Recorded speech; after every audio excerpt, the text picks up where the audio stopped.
Hello everyone, welcome back. இன்னைக்கு ரொம்ப சிம்பிளாக ப்ராக்லி 65 எப்படி செய்கிறதுன்னு நம்ம பார்க்க போகிறோம். ஸோ வாங்க எப்படி செய்கிறதுன்னு பார்க்கலாம். முதல்ல ப்ராக்லியை வந்து வாஷ் பண்ணி கொஞ்சம் சங்க் சைஸ் பீஸஸாக கட் பண்ணி வச்சுருக்கேன்.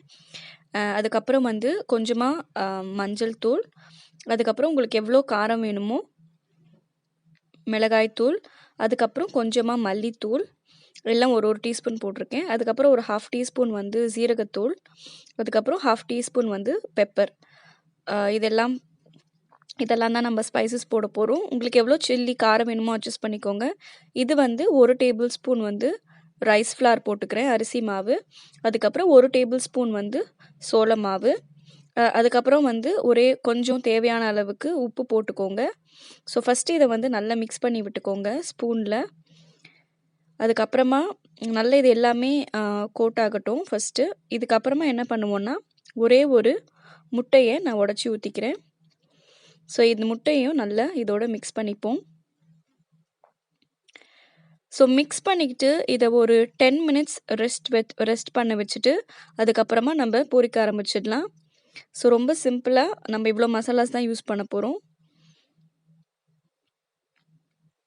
இப்போ எண்ணெய் நல்லா சூடாயிடுச்சு. நம்ம ப்ராக்லி ஒன்றா ஆயிலில் போட்டு ஃப்ரை பண்ணிப்போம். ப்ராக்லி வந்து சீக்கிரமாக குக் ஆகக்கூடிய வெஜிடபிள், அதனால் ரொம்ப டைம் எடுக்காது. மேக்ஸிமம் ஒரு 2 மினிட்ஸ் தான் ஆகும். ஸோ ஒரு பக்கம் வெந்த பிறகு அப்படியே இன்னொரு பக்கமும் எல்லாத்தையும் அப்படியே திருப்பி விட்டுக்கோங்க. ஸோ ஈவனாக குக் ஆகும். இப்போ நல்லா கிறிஸ்பியாக குக் ஆகிடுச்சு. எல்லாத்தையும் எடுத்து நான் பிளேட்டில் வச்சுக்கிறேன். இதே மாதிரி மீதம் உள்ள ப்ராக்லி எல்லாத்தையும் ஃப்ரை பண்ணிவிட்டு உங்களுக்கு காமிக்கிறேன். ஸோ ரொம்ப சிம்பிளாக நம்ம செஞ்சுட்டோம். இதை செய்யறதுக்கு மேக்ஸிமம் வந்து 20 மினிட்ஸ் தான் ஆகும்.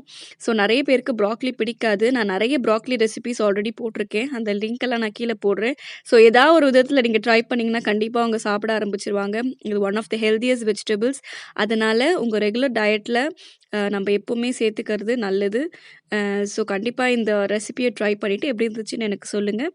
இந்த வீடியோ உங்களுக்கு பிடிச்சிருந்தா சப்ஸ்கிரைப் பண்ணுங்கள். Take care.